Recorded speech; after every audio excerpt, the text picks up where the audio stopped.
What's poppin'? Welcome back in. Welcome back to the channel. Y'all know who it is, your boy Ray G. You can find me on X at Ray GQ, joined by my brother, my dog, my man, host of the Locked On NFL Draft Podcast, Damian Parson. He also does his own content on YouTube. This is an NFL draft content creator and scout for Bleacher Report, college football analyst. DP and I have worked together various stops in our past travels. If you don't know who he is, you need to follow him on X and then check out his channel, The Scouting Room, over on YouTube.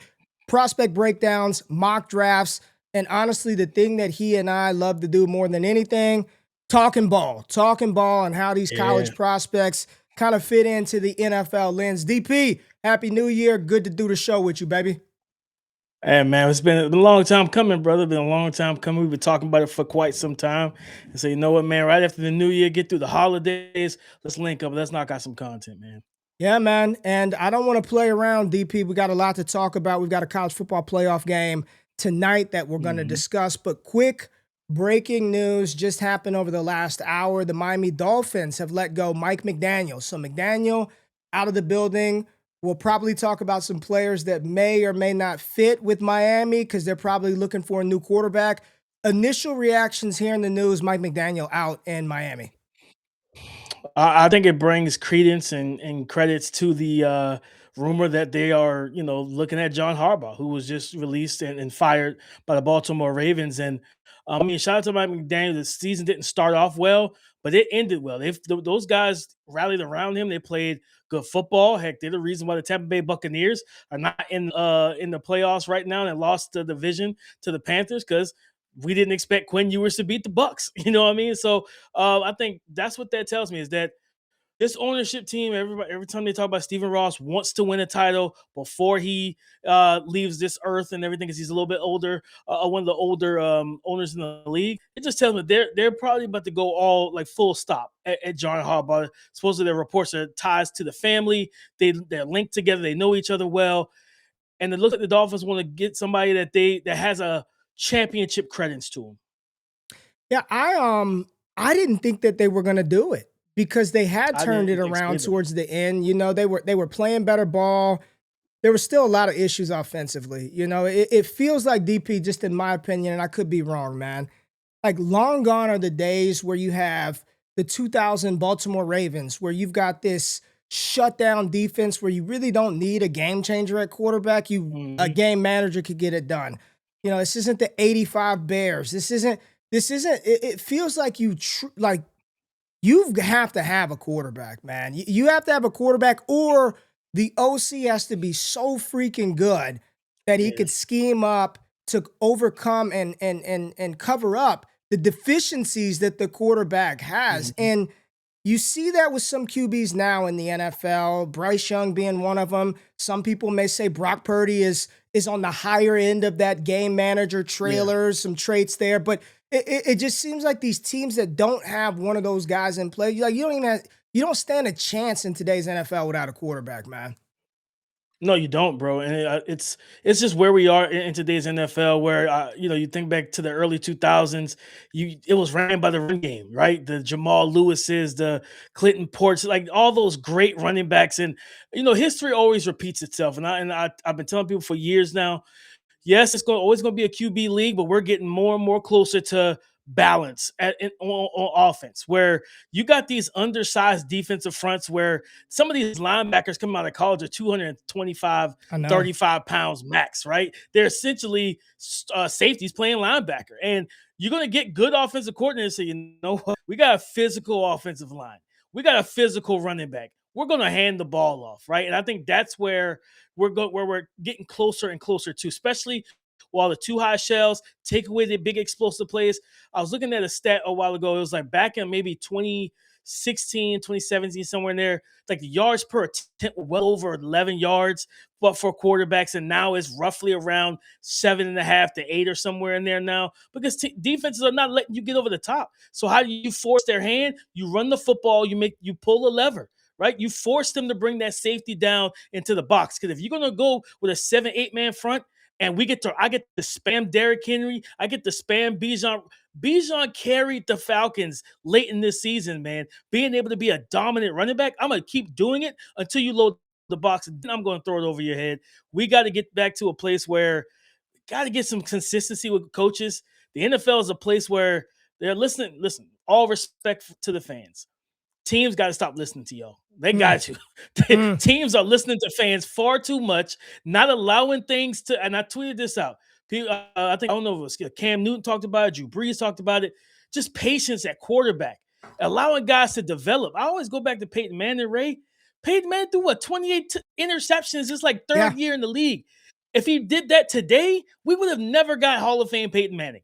Fans would be like, get him out of there. I don't want him. I'm not buying. No, you still buying tickets. That's the crazy part about it. You buy tickets, put a bag over your head, and you're at the right, game anyway. It's not like you're right. losing money. So I think that's where we are in today's NFL. You got to have a quarterback, and that's why teams are chasing the Mahomes, the Lamar, the Josh, the Herberts, and even to an extent, a Joe Burrow is like, you may not have the high-end physical tools, but your accuracy and your ball placement is top tier. Yeah, yeah. Well, that's a great segue because you're saying, these quarterbacks that have these limitations, more balance around. Let's talk about this class, okay? Mhm. We're going to talk about the game and we're going to give our predictions, but more importantly, what we love doing is looking at these young men and how they played in college, their scheme, their environment, their situation, and how we think they're going to translate to the game that we love, which is the NFL, okay? So, Well, we have not discussed this show sheet at all. Your opinions are totally yours.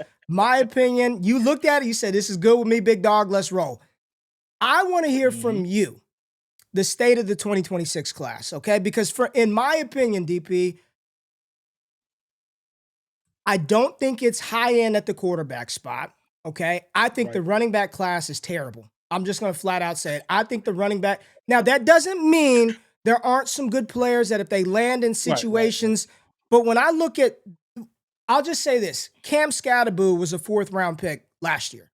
Mhm. If he were in this class, right? If he were, you're talking about a running back that's probably going round two. DP after Jeremy, Probably. it might be Cam Scatterboo, RB2 off the board. Yeah. Okay. When I look at the defensive side of the ball, when I'm doing the mocks, you're doing the mocks, and normally I've got a couple of tackles inside the top 10. There's a cornerback up there that you're taking. Mhm. There's an edge rusher that fits the mold of your prototypical kind of guy. And I'm looking Yeah. around and I'm like, dude, we're doing these mocks, and we got 2, 3 quarterbacks, 3 damn Mhm. receivers, a safety, a defensive linemen that people don't think have the requisite size and arm length. I don't think Yeah. the class is bad at all. I think there are going to be No. some very good players. You're going to get starters. You're going to feel a need. But in your opinion, what is the state of the 2026 NFL draft class today?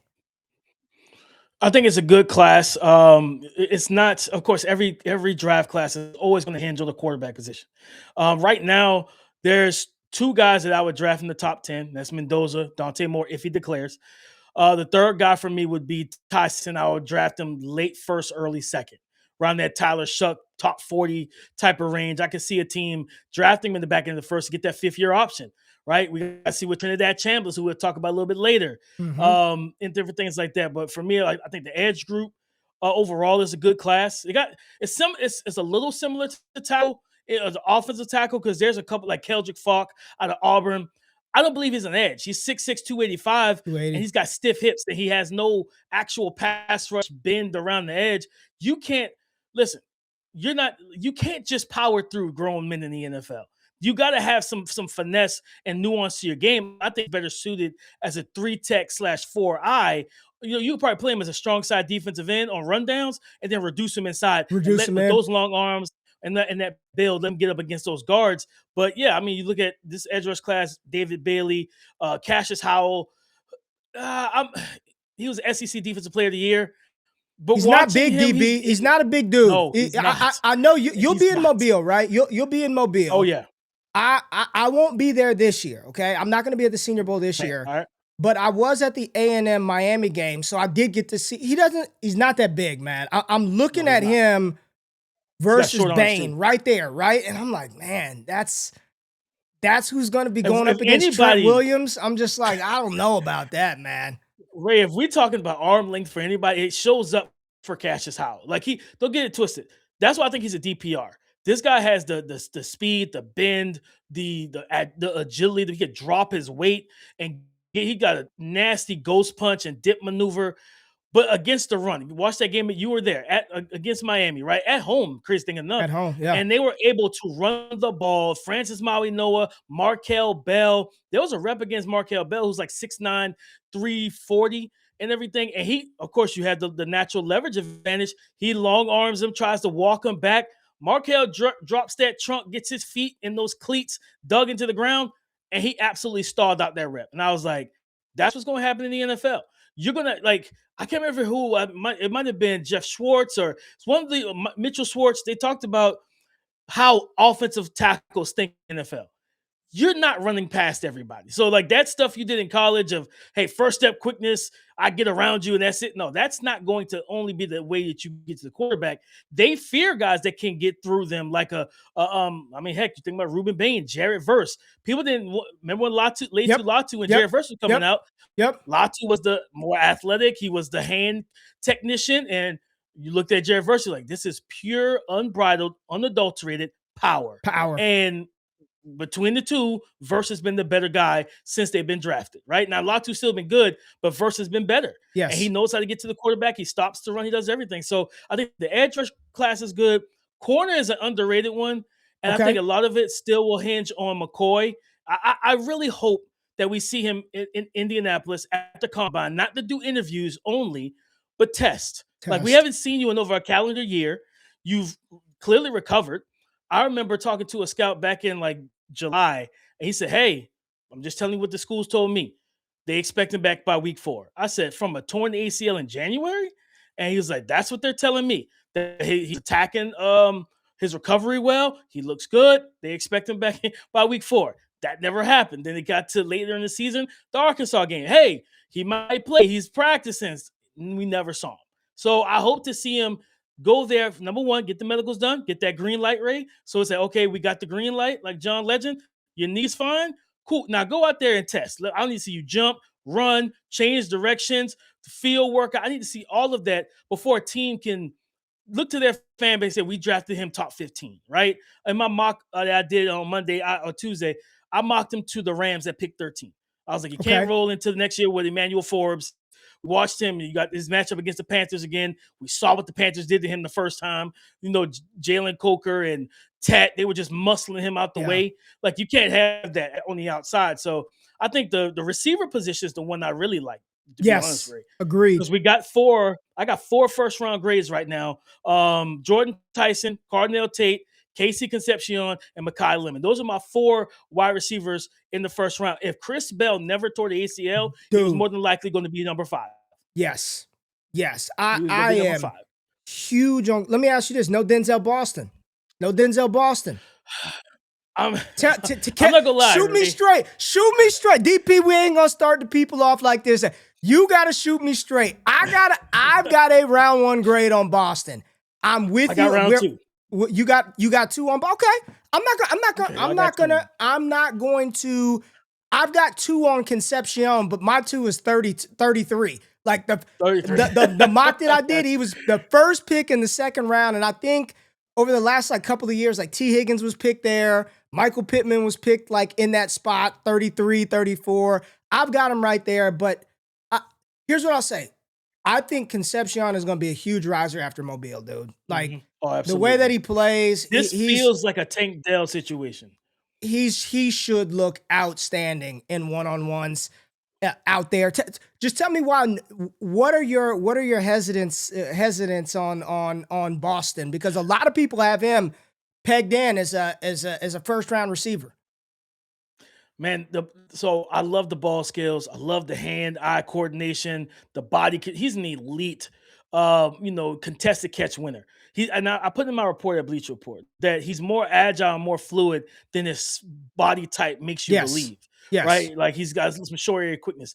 I worry about the top end speed on the outside against NFL corners. It scares me it not scares me, but it made me feel like I'm watching Keon Coleman.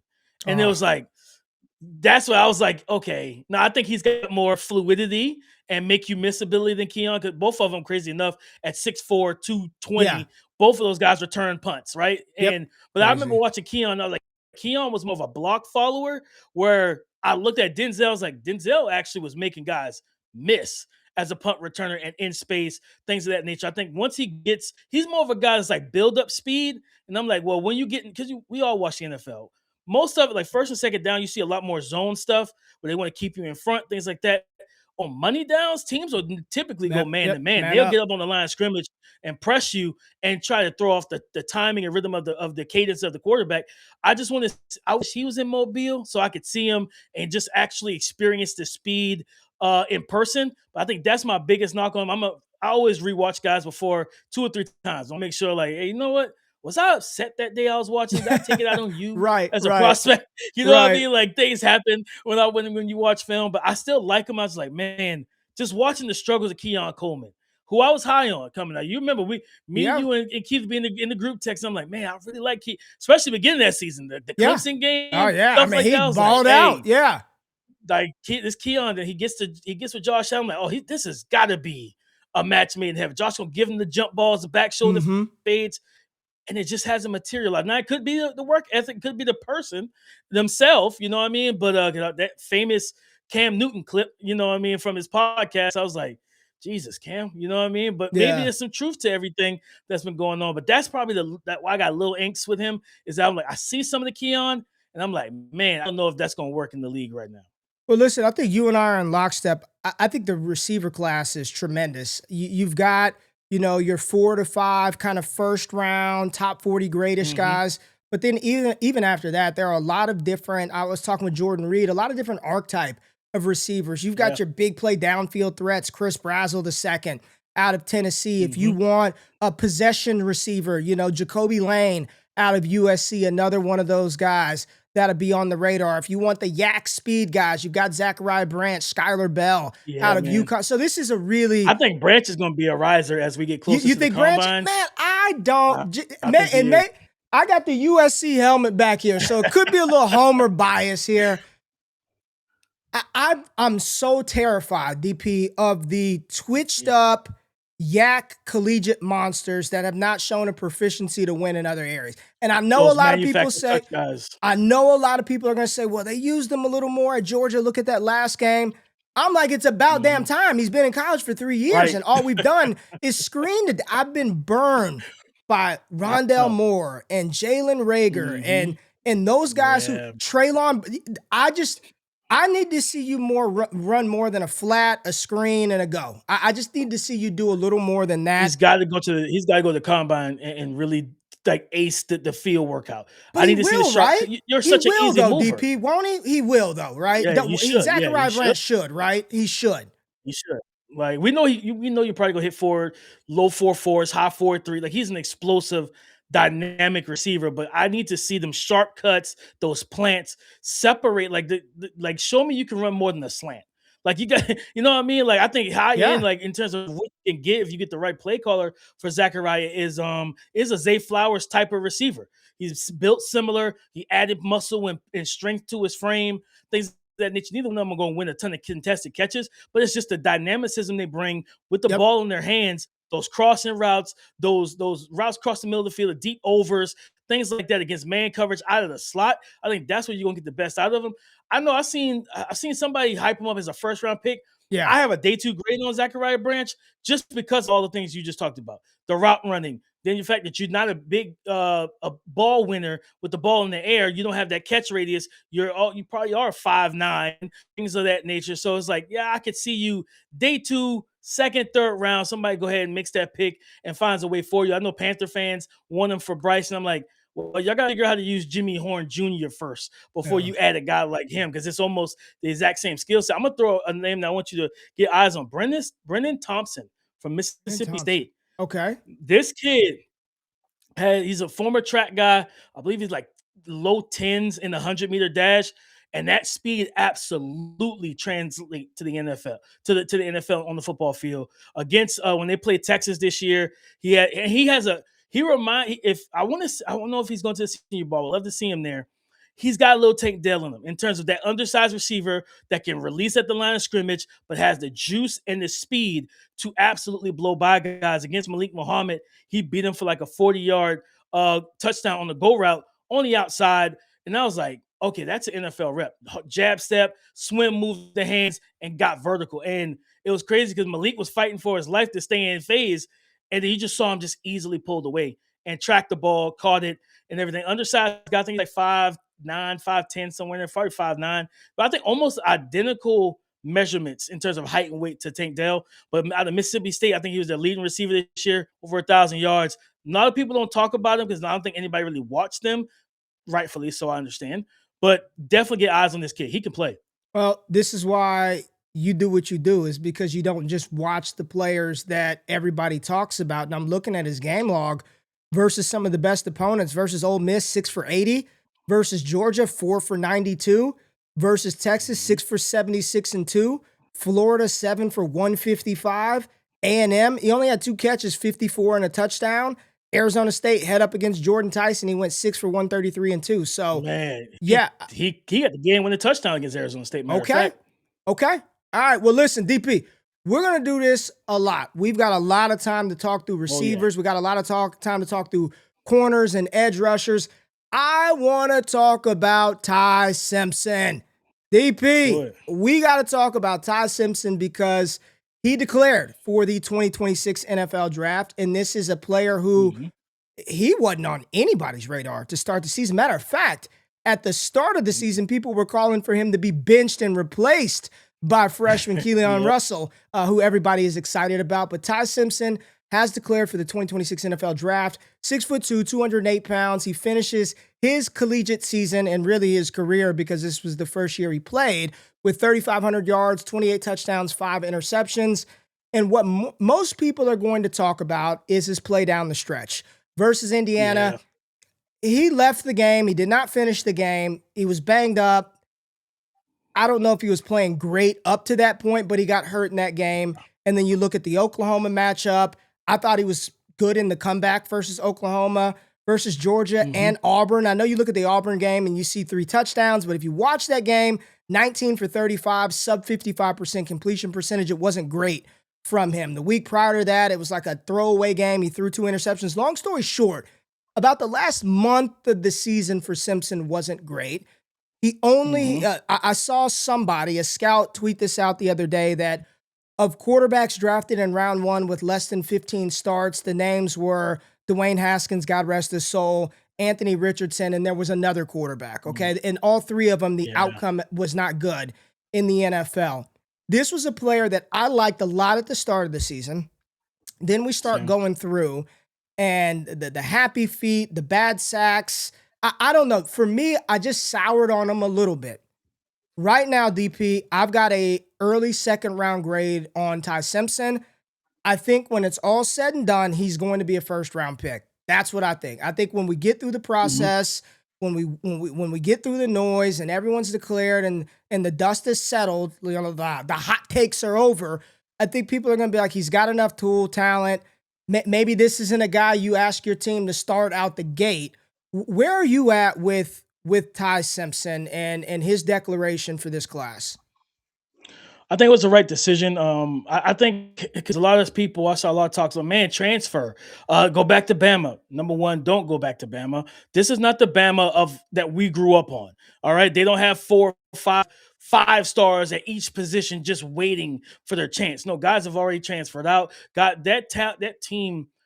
And I said, when the moment, and granted, they won their first playoff game, I said they had no business in the college football playoffs, just from the way that they played the last month as a team. Their offense was absolutely abysmal. No run game. Pass protection was bad. Ryan Williams forgot how to catch the football. Jeremy Bernard, I like, but I have a 3rd round grade on him because he doesn't have that high-end athletic profile. And teams just got, the book was written, shout out to Brent Venables, on this offense.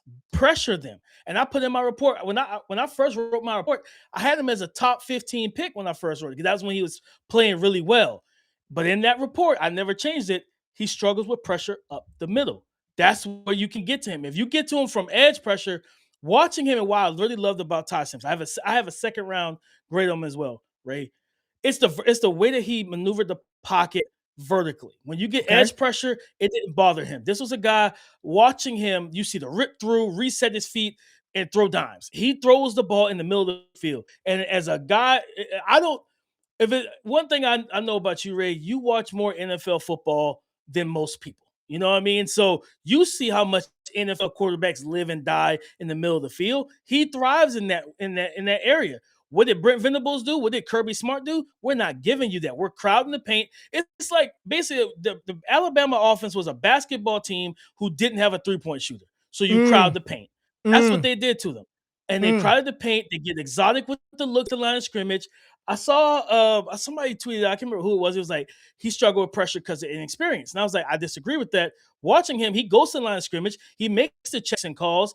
But when you're starting running backs out, and you got a true freshman who's in over his head trying to tread water. There's plays, oh man, against Georgia, I'll never forget the play. They ran a play action. He threw a comeback route, far hash, far sideline to Isaiah Horton, who dropped it, by the way.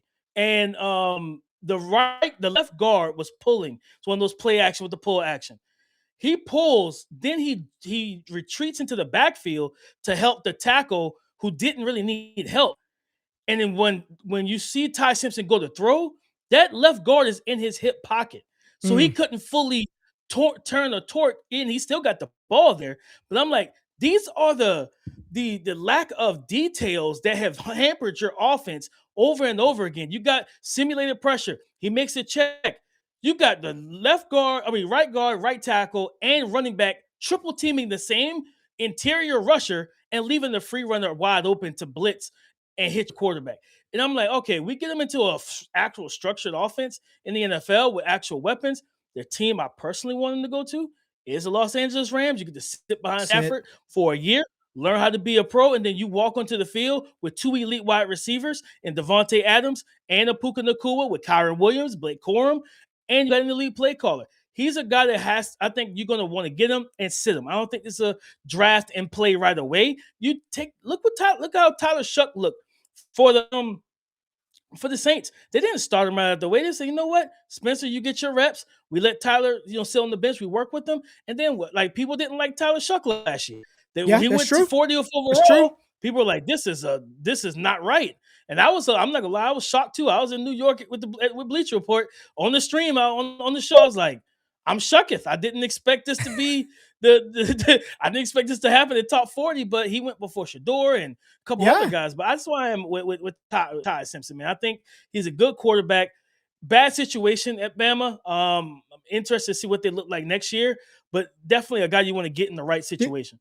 Do you think that he is the caliber of prospect that a team will take in the first round? Do you think he will be a first round pick? Let me give you a couple of names at the top of the second today.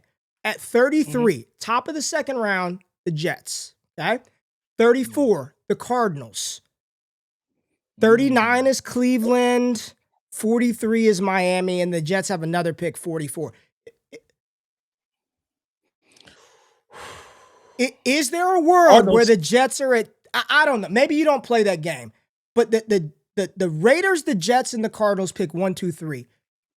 Yep. Could Arizona take him at 3? I'm just asking the question. Tennessee's at 4. They're not. Could it go Mendoza more? And the Cardinals are like, look, we're done with Kyler. And I know you used to cover the Cardinals. We're done with Kyler. Jacoby Brissett. Here's my thing. Fantasy football people love them because he just threw the ball to 2 guys, but they didn't win a damn game with Jacoby Brissett. So spare me. That should be the starting quarterback movement. If you want to bridge them, fine. Is there a world where we get in a class that it may not be as strong as in the past, but we start out 1, 2, 3, and Simpson's off the board at 103? Is that a world? Is there a world where that happens? I think there is. I think there's a universe. You know what I mean? I think there's a world where that could happen for sure. Because at the end of the day, whenever you're getting a quarterback that you believe in, no one can tell you that you reach for him. You know what I mean? That's true. No one can tell you that you reach for him. So depending on, Jonathan Gannon, the same thing that happened to John Harbaugh happened to Jonathan Gannon. Jonathan Gannon had his friend Drew Petzing as the OC, and from what I was told, he didn't want to fire him. Like that, and now you're out, right? So it's like you stuck by your guy. Now you're both unemployed. Like, it's just, I would have to tell my guy, listen, I love you. This just didn't I work love you, out. but this ain't working out. You can still come I to the got a crib. family, you know? Yeah. But we got to I make got a a move. family. I gotta keep Yeah. this job, right? So I think whoever comes in, it depends on what happens with free agency, right? This is the Cardinals is a landing spot. I think depending on who takes the job. Dear God, if just putting this out there, because there's a lot of talk about Matt LaFleur potentially Mm-hmm. getting fired. Mm-hmm. If I'm Matt LaFleur and you get to pick a little, you could go to Baltimore with Lamar Jackson. Let's say Arizona is able to pull Matt LaFleur. You think Matt LaFleur is going to go get the guy in free agency that truthfully he's had a showcase that can play a starting quarterback in Malik Willis and bring him in on that bridge quarterback deal? I 100% could see that happening. You know my offense. You know the bells and whistles that come with it. You know my checks and my calls. I don't have to teach you anything. You know it all because you've been in it for 2 years. That could be a situation Okay. where then you don't have to take a Ty Simpson. But I do think that whoever takes over that Cardinals job, they look at it and say, you know what, Kyler's not the guy we want. No, Jacoby's the guy we want. Do we want a Mac Jones? You're in the dome, so you could, right? Because you don't have to worry about the weather and the elements. And you played the Rams, so that's another dome. But then, do you want to go up to San Fran with this? I mean, go up to Seattle late in the season with his arm talent? Maybe, maybe not. I could see them going ties in the world. I'm not saying this world, but in the world, I could see that Ty Simpson could come off the board third. I think for him, it's going to be the combine is going to be major. The combine is going to be major. Go in there, interview, showcase your knowledge and your intellect, and then go out there and throw. Go compete. Yeah. Go throw for throw with the rest of these guys, man. All right. I know it's not a great class, but other guys, they got tools too. Like Cade Cutton's got a good arm. A lot of these guys got A arms. lot of them will. So go out there, rip it. Rip every throw. Throw the guys you've never talked to before in your life and rip those throws. Do what you need to do. Showcase that ability. And then, because at the end of the day, Ray, we and you both know, these NFL coaches are like that girl that woman that feels like you got some issues, but I can fix you. These Mm-hmm. coaches love that. They love it because it's a challenge. They're like, you know what? It never works out either. It never works It out, doesn't work. baby. It doesn't work It doesn't out, work man. out.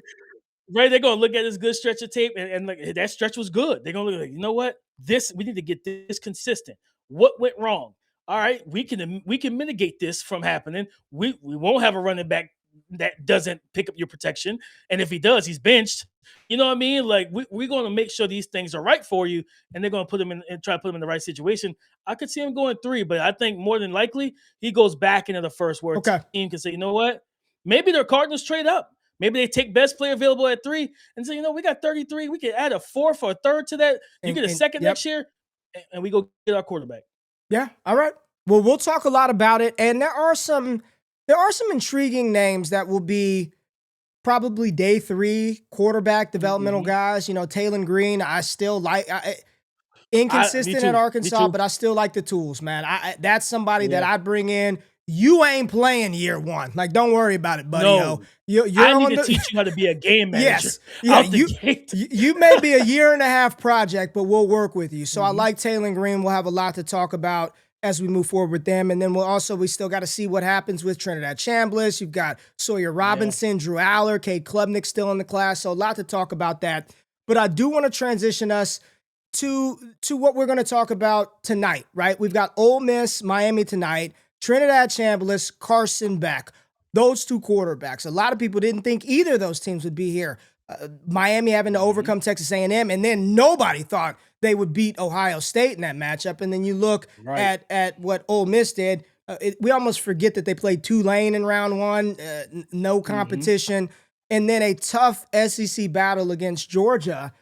The prospects in this game, DP, and that's where I want to. We're not talking who wins, how do they win. I'll ask you who you think wins, but ultimately, we're looking at both sides of the ball for draft eligible talent. The big names in this game and the matchups that I'm looking at. Again, it's the D-line of Miami versus this offensive front of Ole Miss. How are they going to deal with Kejuan Lacey, who's going to be a top running back next year? That we'll talk about. You've got Bain, you've got Mesidor, but it's not just those guys. I mean, they've got a rotation of guys up front. 88, Moten, the defensive tackle. You've got Keontae Scott at the cornerback position. There's also a safety, I think, DP, number 8. I can't think of his name. Jacoby Thomas. Man, he can play. Number 7, there's another safety that transferred in. He's a headhunter. So you've got this Oh right yeah, here. yeah, yeah. What? Yeah, Poison. yeah, that's him. I looked him up. I was like, dang, this dude's out here headhunting. What are you? What do you think people and fans of NFL teams, like besides watching the game and being entertained from a draft perspective, what do you need to see in this one from the prospects? Is there anybody where you're like, man, you know what? I just haven't seen enough of Ruben Bain. I got to see him again. Or is it Keontae Scott? Is it Akeem Mesidor? A lot of people talking about Mesidor would be a first rounder if he wasn't 25 years old. But what do you think? Where's your prospect focus at in this one? Oh man, my prospect focus in this one is definitely going to be Trinidad Chambliss. I start with him. Listed, I think they got him listed at 6'1". I'm like, that's generous. I think he's 6 foot. But he has that kind of build similar to and even kind of game in the sense to like Russell Wilson. And with that athleticism, the pocket creativity, the ability to throw the ball in the short and intermediate parts of the field, and just no play is dead with him, as we saw against Georgia. Right, you get interior pressure, he rolls out and he layers the ball right over a defender on a crossing pattern, on the face mask, really accurate throw on the move. Right, the play where he's spinning like twice in the backfield, like retreat. Now in the NFL, do not do this. You're going to lose Right. 20, 30 yards. But Yeah. it worked out, right? Like, you know what I mean? The play where he goes like Mahomes or Brett Favre, where he's rolling. I think he pitched it with his left hand Left hand. to the player in front of him and got positive yards instead of taking the sack because he realized, hey, this guy's about to walk me down. Let me get this ball out of my hands. And just on the fly playmaking is what I really appreciate with him. I think this game for him, he needs to know where Keontae Scott is at all times in the secondary. Him and Jacoby Thomas, because of the fact that the one thing when I did his report with Trinidad, he's got a tendency to be late to read sometimes. Hmm. And like there was a throw across the middle to the tight end, and I know everybody's like, like people love him. I've seen tweets of him being QB1. I've seen people say he's better than Dante Moore. I'm like, guys, that's just Slow down. you. Yeah. Clearly, you just started watching him. You just saw him live for the first time. I know you ain't watched him all They like season that saying stuff name, like that. Trinidad Relax. Chambliss. They like that No, name, man. I absolutely. love the They name. love those all draft names, right? Oh, Like you yeah. gotta love it, right? I think I called him Trinidad James in the podcast once. Like, you know what I mean? It's just like I was like, Come shoot, my on, bad. man. You know what I mean? I don't think he's got any gold teeth or No, anything. no So, gold. my bad, Trinidad. But no, I think the kid can play, but he's got to be on time in this game because those two guys, Jacoby Thomas and Keontae Scott, will Yes. take the football away. If you're not on time, if you're late to reads, these are the type of athletes when they trigger downhill, they're full steam ahead and they look to not just blow up your receiver, but to make a play on the football. This team is aggressive. This defense is aggressive. They're physical. You can make concerted efforts tonight if you're Trinidad Chambliss. Read it. If it's not, if you know you're not going to get it there on time, you might want to just take the sack or hold on to the football. Don't put it in harm's way because these are the type of playmakers. Ask Julian saying, ask the other numerous of quarterbacks that Jacoby Thomas has picked off. I think he picked off saying in that game too. Yes, he Like did. you gotta be careful with this secondary. And I think also the thing to watch in this game for me with him is how does he mitigate that pressure from Ruben Bain and Akeem Mesidor? How does he handle that pass rush when they're number one, when they do line up on opposite sides of the formation? But what happens when you break the huddle and you look to your right and it's Akeem Mesidor at 4-eye, Ruben Bain wide 9? You're like, crap. Like, it's either they going straight rush or they about to twist. And I know if they twist, Akeem's going outside and Ruben And Bain's going Bain to is work right coming. into my face. Yep. So it's like you got to figure that out. I think I mean Keith talked about it. I was like, hey, this is a game. If I'm Ole Miss, Charlie Weiss Jr. calling plays, quick game, quick game, quick game. How do you take TJ Watt out of a game? How do you take Myles Garrett out of a game? How do you take Micah Park? You get the ball out of your freaking hands. Like Trinidad, I want to see how quickly he processes information tonight. That's going to be a big thing for me because at the end of the day, if you don't process well or quick in the NFL, you're lunch. Defenses are going to eat you for lunch. You know what I mean? With their pitcher changes, coverage changes, all that type of stuff. I want to see how quickly Trinidad Chambliss is able to process and get the ball out tonight. I'm looking at his game log because as you're talking about that, I was like, let me just go see the game in which and it's too late to do this now, so I won't do it. If they win, I'll go back because I think you're right. Him handling pressure, sacked 5 times versus Florida. So I'm just like, okay, I wonder what happened in that game. That was the most Yeah. he's been sacked in a game. Then 3 times versus Washington State much earlier in the season. No sacks versus Georgia. So whatever he did, he was able to not, to avoid the Houdini. negative play. So realistically, they've got him Mhm. listed right here on ESPN at 6'1", 200. Right. Let's give him 6 foot. Okay. The weight Mhm. part, I'm not as concerned about. Like he looks like he could be He's able to. compact. He's compact. He's 6 foot, 200 pounds. I'm watching him, DP, and I didn't say he's better than Moore. He's the QB1. The vibes I got watching him felt like I'm looking at Russell Wilson when he was back at Seattle. That's that. And I don't even, and maybe you can tell me, I don't think he's I don't think he has limited tools. They're not great, but I don't think he's awful either. I don't think his arm strength is poor. I don't think any of that. I think the height is definitely going to be a problem because he'll have to move off platform. I'm not remembering really, and I do remember in the game, he did target the middle of the field. His damn tight ends were dropping the ball. I don't know. That's something for me, DP, that I'm going to start paying attention to a lot more because you see it. If you can't throw the ball over the middle of the field, you will not be successful. Like, You will not be successful. if you just think you could throw out routes and sideline hitches, you've got to be able to threaten, attack, and stress defensive coordinators in the middle of the field because that's where the confusion is, right? You got Absolutely. If I'm corner and I know you're just going, it's just much easier to play outside and say he's not going to touch the middle. I'll scheme it up. Exactly. So I'm curious to see how that plays out. Miami side of the ball. We talked a lot about the defensive guys. There are rumors that Mark Fletcher's going back to school. We'll see how the playoff run goes. We'll see. Quick thoughts on Carson Beck. Game manager, a guy that can orchestrate the offense. I think what we saw earlier this year from the Indianapolis Colts and Daniel Jones, I think you can get that from a Carson Beck. Okay. Like the play on time, play on rhythm, play on schedule. He, as you can tell, he can get the ball to your number one read. And matter of fact, when I was watching film, I felt like I was watching Daniel Jones getting the ball to Josh Downs the way he was getting the ball to Malachi Tony.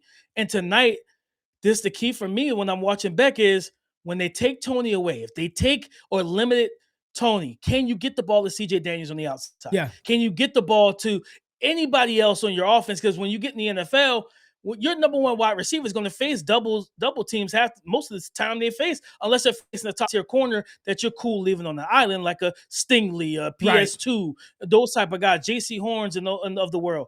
If your guy's getting double teamed, Carson Beck, when you get in this league, can you get it to the others? Can you be the point guard that can distribute the ball to everybody else? Can you Rajon Rondo this thing and get the guy that doesn't always get open? Can you give him 7 to 8 targets in this game and be effective distributing the football? He's got to do that tonight because if you don't, you're going to give the ball back to Trinidad Chambliss and you can't expect your defense to keep you in the game when you're not scoring. He's got to showcase, I'm a point guard. I can get the ball to everybody and not just the guy that they're trying to pump up as the next Tyreek Hill. I don't want to do that to that kid. I've heard that so many times. Yeah. Malachi Tony is an absolute stud, but you know that Golden, the defensive coordinator, who's the head coach now at Ole Miss, you know he's watched film on y'all and how you guys utilize Malachi Tony. He's going to try to take him away. Carson Beck's got his case. I can play great in big moments, and I can get my team to a national championship game, even if I can't get to my star receiver. Best case scenario, and be quick here. Best case scenario, Ole Miss wins this game. Chambliss does not get granted another year, which he wants, right? And we don't have any, at the time of recording this, he still has not been granted by the NCAA. What range, DP? Like, best case scenario, he's 6 foot, makes it to the natty, plays well, whether he wins or loses, plays well head-to-head against either Moore or Mendoza, and he has to declare. Where's he go? I think he's going to go anywhere from 33 to 60. I think he gets into that second round. Okay. I think he gets to the second round. Okay. Jalen Hurts was a second-round pick when it was all said and done. So I could I think I mocked him to Typically, the Rams. if you're a second-round pick, Ray, you go to a better situation. You go to a better team. You know what I mean? Typically. And to what you said about Simpson to the Rams, with that second first and my last mock, it was just a fun pick. I was like, I'm putting Trinidad Chambliss Yeah. there. Let's give him to the Yeah. Rams, sit behind McVay at 28, 29. Yeah, man. It's and then when you look at the top of the second, there are a lot of teams that need QBs. I don't know if it will happen. We'll see. But there is something to watching a player just screw all the like I'm watching him play in the moment, dude. And in the biggest moments, I'm trying to figure out who's showing up and who stayed at the crib. And Chambliss so far, at least against Georgia, he showed up. We'll see what he does tonight against I'm gonna tell you Miami. why that game was impressive real quick, Ray. Yeah. They faced Georgia the first time, fourth quarter. I think he went 1 of 10 for like less than 10 yards or something like that. They shut him down in that fourth quarter. The fourth quarter in this game, you could tell that was a kid that went back to the film, saw what happened, what went wrong for the offense, and said, I'm not letting it happen again. And it didn't. And it didn't. So there's something there. There's something there. All right, let's get to the big game, okay? And the reason why I say this is both games are big. Let me not diminish it. Both games are very big. Both games are big. But as far as NFL draft, because this is the team that has the players that could potentially be number 1 and number 2 off of the board. Indiana versus Oregon, it starts and it stops with Fernando Mendoza and Dante Moore. Full stop. I know the Indiana run game was dominant. Alabama didn't show up. They didn't show up, and Kalen DeBoer, that's on you. They didn't show up. They could have run the ball down their throats for 400 yards if they wanted to. But it's Fernando Mendoza's team. That's the Heisman Trophy winning quarterback. That should be the number 1 overall pick. You and I, there weren't a lot of people out there. You, my friend, I'm gonna give you credit on my channel, and we're gonna talk about it. You were on Mendoza from day one. Before the season started, you were like, Ray, I think I got this guy as my top quarterback, right? We both like sellers in the potential, but you were like, I am very much in on Mendoza. I liked him too, but not as much as you. I liked him too, but not as much as you. So we don't need to talk about how good he is, okay? That's not how I want to take this conversation. Here's where I want to push you, DP. He's the QB1 in this class, probably, right? Maybe some have Dante Moore, but I think the overwhelming majority of people have Fernando Mendoza as the one. Are we sort of overreaching for him, for Dante Moore, because the class isn't as robust as it's been in the past? Okay, let's just be honest. Like Caleb Williams, like you're like that's the one. Jaden Daniels, that's the 1 or 2. Drake May, that's the 1 or 2 or 3. But I mean, you're down to Bo Nix levels, right? Before you're are we DP overcooking the grits here for Mendoza and Moore? And I'll start with Mendoza. I like him a lot more. I love the tools and the traits of Moore, but I'm watching him, DP, and I see the arm talent, all of that, but there's just something there where I'm like, he just doesn't feel like they're winning because of him, right? I'm looking at him, I'm like, they're winning games because of this guy. If they don't have 15, they don't have a shot. And maybe Oregon without number 5, they don't have a chance either. But it doesn't feel like they're winning because of Dante Moore. Everybody wants him to, and both can be true. Everybody's telling me, Ray, you're not mocking him there, but what does he come back to be? Go from number 2 to number 1? Like, what are you what are you going back to do? And then you're going back in a class that is, at least on paper, my goodness, the bodies at the quarterback position, somebody's got to be good, damn it, out of the 15 names that are coming back. I'm struggling, DP, and I know there are other people who are like, Ray, y'all weren't even talking about these two at the beginning of the season, and now you're trying to tell me my team should take them number 1, number 2 overall. Maybe Mendoza has calmed that down, but why is there still speculation about more? Like, just these 2 quarterbacks, DP, give me your thought, man. Bro, I think it's the fact that because neither one of them look like slam dunks, and you know what I mean. And I think when in this space, when Trevor Lawrence came out, it was so easy to peg him as QB1, right? And the crazy thing about it, he came in a competitive class. Justin Fields was good coming out of Ohio State, right? You had Mac Jones coming out of Bama, and Trey Lance should have went back, but still, you had a lot of tools in that class as well. I think because people can't just easily echo one another. I think you've talked about this in previous classes. When things like this happens, it shows who's watching film. Well, let me rephrase that. I don't say I watch film anymore. I study film because you can watch whatever and not understand what you're Okay. looking at. I study film. So being able to study the film, see and extrapolate the reps and say, okay, this is high level NFL stuff. The game winning drives that he has in terms of Fernando, those are NFL things. We get wrapped up in the fact that Indiana is such an RPO heavy and balanced team. Yes, their head coach is identity. He wants to punch you in the mouth and see if you can recover. Are you going to stumble? Are you going to punch back? How physical are you? And they just play that way. And they figure out the mismatch. And if he sees one-on-one, Mendoza's going to take it. Dante Moore, my comp for him is CJ Stroud. He is such a fluid, smooth, and natural thrower of the football. Above average, good athlete that can use his legs to either extend plays or he can climb up in the pocket and get you free yardage. The thing is, he's never because he plays within himself, he's never taken over a game at Oregon. And I think that's why some people will have a little bit of drawbacks. Like, man, I haven't seen you take over a game. We watched in spurts. It may not be a full game. The Illinois game, Fernando, once Yeah, that second drive started, they absolutely just ran straight through Indiana's defense.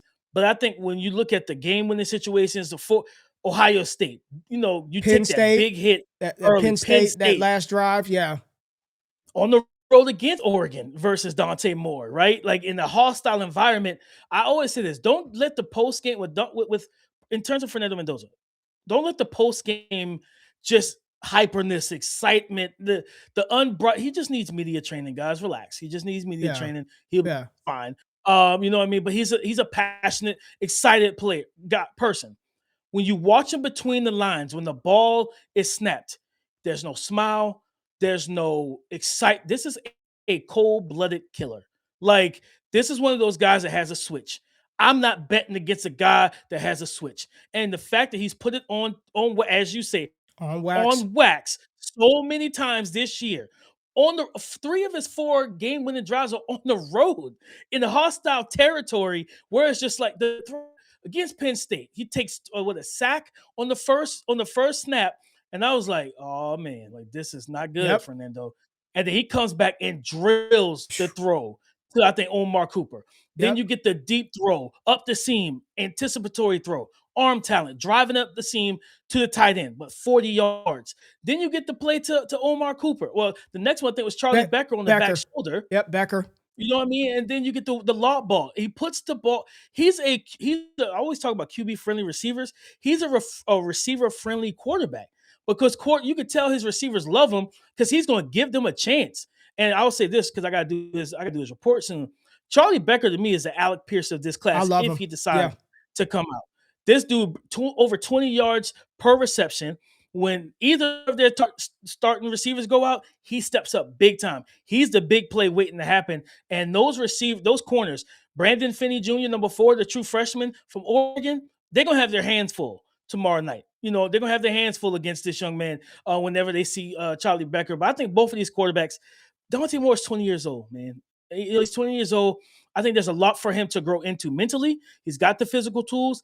And I'll say this, Ray, I know you probably have heard the same thing. People think that Mendoza's capped. That's what He's just a high floor prospect. I challenge people to think about it from this aspect. While he may not get better physically, mentally, he could absolutely continue to improve. And it's the fact of, if you haven't heard, if anybody, you got some time, go find, I think it's, I remember the podcast, but it's Urban Meyer, Mark Ingram, and the Big Noon team. They have a podcast. They have Fernando Mendoza on there. I've never seen Urban Meyer smile. You know what I mean? Outside of him winning. And Urban Meyer was basically cutting everybody. No. Let you keep going. Fernando was talking about coverages, what he sees, how he attacks it. This dude is cerebral. And with the tools that he does have, the arm talent he does have, the accuracy, the ball placement, I can't. I'm not betting against this kid. I know Bomani Jones is like, I know what a number 1 quarterback look over. Yeah, sure you do, Bomani. Whatever. You've been scouting for years. Sure you do. The point is, I'm not going to. I can't bet against him, man. I really love what I see from him, and I appreciate the high football play he puts on the field. Let's talk about a couple of other players from Oregon. Kenyon Sadiq is one that a lot of people are I'm not saying souring on, but I've seen some people say, I don't know if you're taking that guy inside the top 15. Like, good tight Mhm. end, but I wouldn't be spending a top 15 pick on Kenyon Yeah. Sadiq. I know defensively, Matayo Uyunglele off the edge. They've got Amari Washington on the interior. I Mhm. really like this safety. Dylan, Cinnamon? yeah, Thieneman, dude. I Mhm. like him, DP. Give me them Yes, white sir. safeties that know what to do, baby. I like them, right? Just anybody else before we get out of here that people need to keep their eye on from the defensive side of the ball. We talked a little bit about Cooper. We know that Elijah Surratt will be in the class. He'll be at Mobile. Mhm. Give us one other name that we need to be paying attention to from this game. Look for number 4, Indiana's defense, linebacker Aiden Fisher. This was a guy that roams the middle of the field. He plays the run well. He's a good zone dropper, instinctive, intelligent linebacker. Dante Moore interception last week versus Texas Tech was in the middle of the field. And in the first game, they did such a great job. Indiana's defense did such a great job of changing the picture on him post snap. So they showed him something pre snap. He thinks it's cover 1. Nope, it's cover 2. You know what I mean? He thinks it's cover 2. Nope, it's cover 4. Like they was changing the picture, and you could tell when the quarterback doesn't know where to go with the ball because they're holding it. Then they're Mm. holding it and they're just looking around left or right, trying to find where are my answers because this isn't what I thought it was going to be.